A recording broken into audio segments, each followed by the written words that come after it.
última parte del módulo sobre Helicobacter pylori.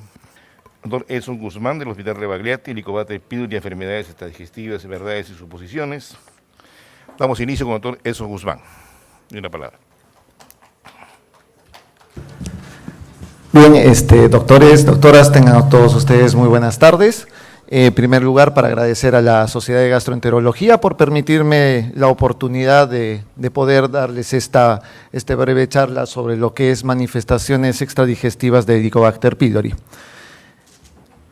Vamos a empezar la charla dividiendo el tema básicamente en estos grupos. Voy a hablar un poquito de introducción y generalidades, algo bastante superficial y general de los que ya se ha hablado, no me voy a extenderme en esto. Y posteriormente, la parte central de la charla la voy a digamos, dividir en aquellas manifestaciones que se han ido relacionando con el Helicobacter pylori y cuál es la evidencia que tenemos actualmente para ver si hay una relación o una asociación. Actualmente existe una gran cantidad de estudios que se ha realizado a nivel mundial, muchos de ellos que hay que tomarlo con pinzas, muchos de ellos que hay que tomarlo en consideración para poder ver ese tipo de asociaciones realmente si son importantes o no. Finalmente vamos a llegar a algunas conclusiones de cuáles son estas patologías que realmente están asociadas a la infección por Helicobacter pylori. De esto hemos hablado durante absolutamente toda la tarde. Sabemos que la infección por Helicobacter pylori en el mundo es de aproximadamente el 50% y países como el Perú tienen, y prácticamente toda la parte de Sudamérica tienen porcentajes bastante altos como de 80-90%, tranquilamente. Cuando hablamos de las manifestaciones que presenta el Helicobacter pylori, lo típico y lo que ya conocen ustedes es esta asociación de patología gástrica. Ya lo ha mencionado la doctora Tres Palacios en su ponencia anterior, precisamente aproximadamente 20% de los pacientes infectados por el Helicobacter pylori presentan algún tipo de síntoma o manifestación gastroduodenal. Básicamente, si hay que tomar en consideración el detalle, es que el 1 al 3% de los pacientes infectados con esta bacteria pueden tener cáncer gástrico. Hoy día no nos trae básicamente a nuestra exposición el hecho de la patología gástrica, sino mencionarles que también durante todo este tiempo han existido manifestaciones tanto digestivas extragástricas como manifestaciones completamente extradigestivas. Dentro de las manifestaciones digestivas que se ha visto, también hay estudios donde se dice que hay una relación del cáncer de colon con el Helicobacter pylori, hay otros estudios que dicen que se relaciona con el cáncer de páncreas, con la pancreatitis autoinmune, relaciones con cirrosis, con encefalopatía y una serie de estudios. Hoy vamos a hablar precisamente, pero de las que son las manifestaciones extradigestivas. Están fuera del tracto gastrointestinal. Voy a tratar de hacer una explicación breve de cada una de ellas, de por qué se podría relacionar realmente con esta patología. Para que ustedes vean esto, es bien importante que recuerden los factores de virulencia, de lo que igual nos va a ampliar la doctora Tres Palacios posteriormente.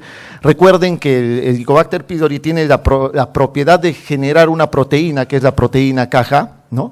Y esta proteína Kj está básicamente dado porque el Helicobacter tiene la potencialidad, gracias a lo que son los islotes de patogenicidad, de poder inyectar, ¿no?, lo que es la proteína Kj y de esa manera generar la infección dentro de la propia célula. Esto también ya lo han hablado previamente. Mientras que en lo que es el VACA es otra proteína que en este caso se llaman vacuolizante, genera vacuolas y estas vacuolas de por sí lo que hacen es producir una alteración a nivel de la membrana celular y de esta manera producir una apertura del epitelio y también producir la infección. Son dos factores de virulencia bastante importantes. ¿Y por qué les menciono esto? Porque precisamente las manifestaciones extraintestinales, muchas de ellas van a estar relacionadas sobre todo a lo más importante que es el Kj. Vamos a hablar entonces de cada una de ellas, esto es lo que nos importa. ¿Qué relación tiene el Helicobacter, por ejemplo, con enfermedad cardiovascular? Durante mucho tiempo el Helicobacter se ha ido relacionado con lo que es el infarto de miocardio, con lo que son la formación de placas ateromatosas, ya que se ha encontrado el Helicobacter pylori dentro de algunas placas ateromatosas, ¿no? Se ha relacionado con lo que es el stroke, por ejemplo, ¿no?, los accidentes cerebrovasculares, y esto está relacionado de una manera interesante, ya que muchos dicen que el Helicobacter lo que hace es activar una respuesta inflamatoria, Típicamente lo que va a hacer es alterar el perfil lipídico también. Vamos a ver en un trabajo que hicimos hace un tiempo con el doctor Eduardo Monge y con el doctor Pedro Montes acerca de cuál es el impacto que tiene en el Perú precisamente el Helicobacter sobre el perfil lipídico. Y aparentemente lo que hace el Helicobacter es alterar esta placa. Al alterar esta placa ateromatosa, produce una reacción cruzada precisamente con estas proteínas caja, y lo que va a hacer es generar una rotura aparentemente de ellas y generar lo que es un infarto o lo que es posteriormente un stroke. ¿Será cierto realmente esto? Vamos a ver un poquito de la evidencia. Cuando hablamos de síndrome coronario agudo, por ejemplo, este estudio que lo hizo Nicoli, vio que tenían 181 pacientes con infarto de miocardio, ST elevado. De estos pacientes, los pacientes que presentaban la proteína K positiva fueron 60 y habían otro grupo de pacientes que tenían el KH negativo. Ahí se dieron cuenta que definitivamente los pacientes que tenían el KH positivo tenían más incidencia de un síndrome coronario agudo comparado con los que no tenían, 28 contra 14%. Eso aparentemente estadísticamente significativo, ¿de acuerdo? Pero hay que tomarlo siempre con pinzas, tomar en consideración que es un estudio pequeño, solamente es un pequeño estudio con unos cuantos pacientes, y a tomar en cuenta ese detalle.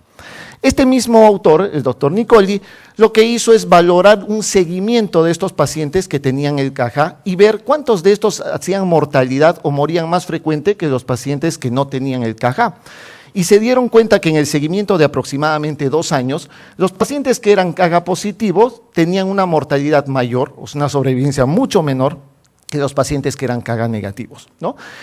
En este estudio, la recomendación final fue, dado la consideración que la positividad de tener un IG KH positivo era un pronóstico para un IMA-ST elevado, por ejemplo, para tomarlo en cuenta. Vamos a ver este estudio, por ejemplo, que relaciona el Helicobacter con el infarto de miocardio. Si ustedes toman todo el metaanálisis de manera grosera, se van a dar cuenta que el OR como factor de riesgo del Helicobacter para infarto de miocardio era de aproximadamente 2. Si bien es cierto que hay que tomarlo de una manera marginal. Pero hay otros estudios, por ejemplo, que van a ver posteriormente, que mencionan que esto no es tanto así. Este es el estudio que les mostraba que fue publicado hace un par de años, en los que hicimos una comparación de lo que era el perfil lipídico, cómo impactaba el Helicobacter pylori en el perfil lipídico de los pacientes peruanos. Era un estudio realmente corto, solamente 60 pacientes HP positivos y HP negativos, y el control del perfil lipídico de cada uno de ellos. Si ustedes se percatan, hay una tendencia un poco mayor a la hipertrigliceridemia en los pacientes HP positivos, a diferencia de los HP negativos. Ojo, que esto no fue estadísticamente significativo en nuestro estudio. Pero hay otros estudios internacionales mejor diseñados, mucho más amplios, que mencionan que sí hay una tendencia mayor a hipertrigliceridemia y por consiguiente a mayor riesgo de formación de placa ateromatosa y mayor riesgo de enfermedad cardiovascular. Este estudio finalmente de enfermedad coronaria menciona que solamente existe una asociación, pero bastante discreta, de lo que es a favor del Helicobacter pylori. Menciona que aproximadamente es 11% el incremento de riesgo con los pacientes que son HP negativos. Si ustedes se dan cuenta entonces, cuando hablamos de enfermedad cardiovascular, vamos a notar que la evidencia realmente no es tan sólida. Entonces vamos a ver que realmente faltan estudios y la asociación con enfermedad cardiovascular aún permanece controversial. Cuando hablamos de enfermedades neurológicas vamos a tocar 3 puntos. Rápidamente una diapositiva por cada uno, lo que es demencia, lo que es enfermedad de Alzheimer y lo que es la enfermedad de Parkinson. Cuando vieron a los pacientes que tenían demencia, primero tomaron un grupo de pacientes, 603 pacientes, en los cuales distribuyeron en el Helicobacter pylori negativos y positivos, y se dieron cuenta que los pacientes que eran HP negativos tenían un porcentaje, una prevalencia de demencia mucho más baja que los HP positivos. Nuevamente, si vamos a tomar el estudio crudamente, estamos hablando de una cantidad pequeña de pacientes en un estudio simple y nada más. Esto resultaba ser estadísticamente significativo con un OR de 1.65. Todos estos estudios siempre hay que tomarlos con calma. Ahí era mayor prevalencia de demencia en los pacientes HP positivos. Esto vamos a ver con respecto a la enfermedad de Alzheimer. Ustedes saben básicamente que los dos sistemas fundamentales son la formación de los ovillos neurofibrilares y de lo que son las placas seniles. ¿Cómo interviene el Helicobacter pylori en la enfermedad de Alzheimer? Acá vemos los microtúbulos que son importantes para la producción de la sinapsis neuronal. Esos microtúbulos están, digamos, sostenidos o clampados básicamente por esta proteína tau. Aparentemente el Helicobacter pylori lo que hace es producir una fosforilación tan marcada de esa proteína tau que los microtúbulos lo que hacen es dispersarse, producir lesión neuronal y de esa manera producir un daño que va a ocasionar posteriormente lo que podría ser la enfermedad de Alzheimer. Es tanto el daño, como ven acá en este gráfico, que finalmente esta neurona se junta y forma una gran cantidad de proteínas y termina formando lo que es prácticamente uno de los íconos de lo que es la enfermedad de Alzheimer, que es el ovillo neurofibrilar. Y cuando hablamos de enfermedad de Parkinson, quizás acá no es tanto la idea patológica. Recuerden que para que haya sinapsis requerimos gran cantidad de dopamina para que haya una buena transmisión, ¿no?, neurológica, ¿no? Pero en este caso, cuando un paciente tiene una enfermedad de Alzheimer, lo que hay es una disminución precisamente de esta transmisión dopaminérgica. Al haber una disminución de la transmisión dopaminérgica, lo que se va a generar precisamente es una reacción básicamente ejemplificada por lo que es el temblor en sí, ¿no?, lo que es la reacción final. Ok, entonces, ¿dónde interviene el Helicobacter pylori en este caso? Sencillamente, lo que se menciona es que algunos pacientes que son Helicobacter pylori positivos tienen una menor respuesta a lo que es la terapia farmacológica para lo que es la enfermedad de Parkinson, que es la levodopa. Interfiere aparentemente con lo que es su correcta absorción. Entonces, al interferir de esa manera, los pacientes que tienen un tratamiento con una falla de erradicación o tienen una mala erradicación, aparentemente tienen muchos más problemas y empeoramiento de la enfermedad. Y eso lo vamos a ver precisamente, ya que tenemos que algunos estudios dicen que la erradicación mejora el trastorno motor en los pacientes con Parkinson. Sin embargo, Ryan dice que no, que las fluctuaciones motoras incluso son menores en los pacientes que tienen el Helicobacter pylori positivo. Dobbs finalmente te dice que si erradicas mal o erradicas pésimo, simplemente no erradicas bien el Helicobacter positivo, el paciente termina con un trastorno motor. O sea que la evidencia es sumamente difusa, como ustedes se darán cuenta. En los pacientes con enfermedad de Parkinson, el erradicar el Helicobacter pylori definitivamente no está indicado, no tiene mayor importancia o trascendencia, salvo que tenga otros factores de riesgo asociados. En enfermedades neurológicas, como conclusión, se requieren mayores estudios. Tenemos otra evidencia más que nos falta bastante por ver. Sin embargo, este es, digamos, el más importante, y acá tenemos justo la parte central de nuestra exposición, porque en las enfermedades hematológicas sí hay un consenso. Precisamente en lo que es la púrpura trombocitopénica idiopática, el Helicobacter pylori lo que va a hacer es formar estos anticuerpos, y los anticuerpos van a reaccionar de una manera cruzada contra otros anticuerpos que son muy parecidos y que actúan contra las plaquetas en este caso, produciendo una mayor fagocitosis y produciendo incluso lesión a nivel de las plaquetas. Entonces, en muchas infecciones de por sí van a generar este tipo de autoanticuerpos que van a reaccionar de manera cruzada contra los anticuerpos que van hacia las plaquetas. Punto a tomar en consideración entonces, vamos a ver si realmente eso era importante con respecto a la evidencia. Cuando hicieron una comparación de lo que es una erradicación satisfactoria del Helicobacter pylori con lo que era una falla de tratamiento, se dieron cuenta que definitivamente la erradicación del Helicobacter pylori mejoraba notablemente lo que es el conteo de plaquetas. ¿De acuerdo? Ese era el primer cuadro y la primera conclusión. Es un estudio que ya tiene bastantes años, un buen metaanálisis. Y cuando compararon la erradicación satisfactoria con el Helicobacter negativo, y pacientes que no estaban infectados, igual. El simple hecho de erradicar el Helicobacter pylori mejoraba los niveles notablemente de plaquetas. En conclusión, y esto está en Maastricht ya y en las demás guías, el paciente que tiene PTI se recomienda tamizaje y además del tamizaje, si es positivo, se recomienda su erradicación. Aquí sí tenemos evidencia fuerte. Tenemos además evidencia fuerte con otras dos enfermedades hematológicas que son la anemia ferropénica y el déficit de vitamina B12. Vayamos rápidamente a lo que es la evidencia de por qué el Helicobacter pylori podría interferir con lo que es el metabolismo del hierro. Básicamente el Helicobacter pylori lo que hace es utilizar el hierro básicamente para su propio beneficio, para su crecimiento y para su proliferación. Además que podría producir algunas lesiones. El simple hecho de tener helicobacter en el estómago puede producir microerosiones y esto producir una depresión de hierro y anemia posteriormente, además que reduce los contenidos intragástricos de vitamina C.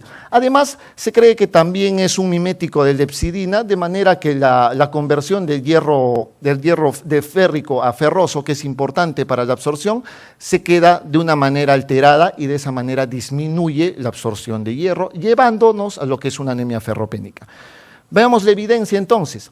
Helicobacter y anemia ferropénica. Este estudio fue publicado hace unos meses nada más y han visto que básicamente hay una relación. Si bien es cierto, no es una relación potente, no es una relación extremadamente alta, hay una relación entre lo que es el Helicobacter pylori y la anemia por deficiencia de hierro. Y vamos a ver cómo es intrínsecamente esto. Cuando daban tratamiento a los pacientes para el Helicobacter pylori, y estos pacientes que tenían anemia, obviamente veían que los niveles de ferritina sí mejoraban de una manera sustancial. No tanto los niveles de hemoglobina, quizás la hemoglobina no subía todo lo suficiente, sí, no llegaba a ser significativo, pero sí subía los niveles de hemoglobina. Lo que más mejoraba era el nivel de ferritina. Por consiguiente, la terapia erradicadora de hierro mejora los niveles de ferritina y de alguna manera llega a mejorar la anemia por deficiencia de hierro de causa no filiada.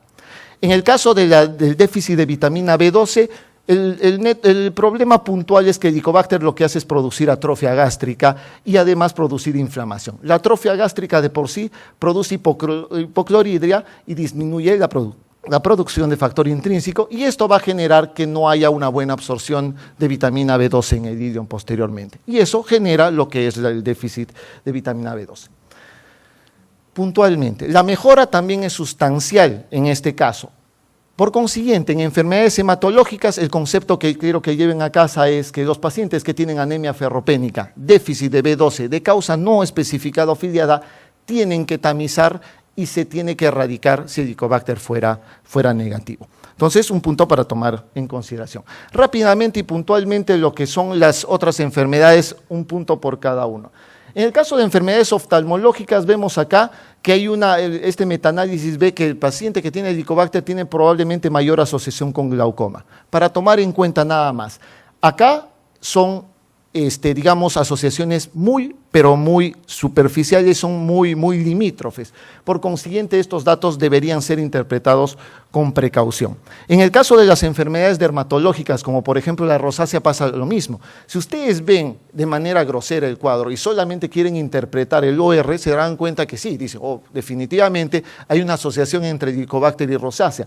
Pero ojo, hay que tomar en cuenta que estos son muy limítrofes y muchas veces no se sabe si el hecho de erradicar el Helicobacter mejore también la rosácea de por sí, porque también el tratamiento suele ser antibióticos en estos pacientes. Entonces, queda muy al margen todavía y queda con mucha duda esta relación.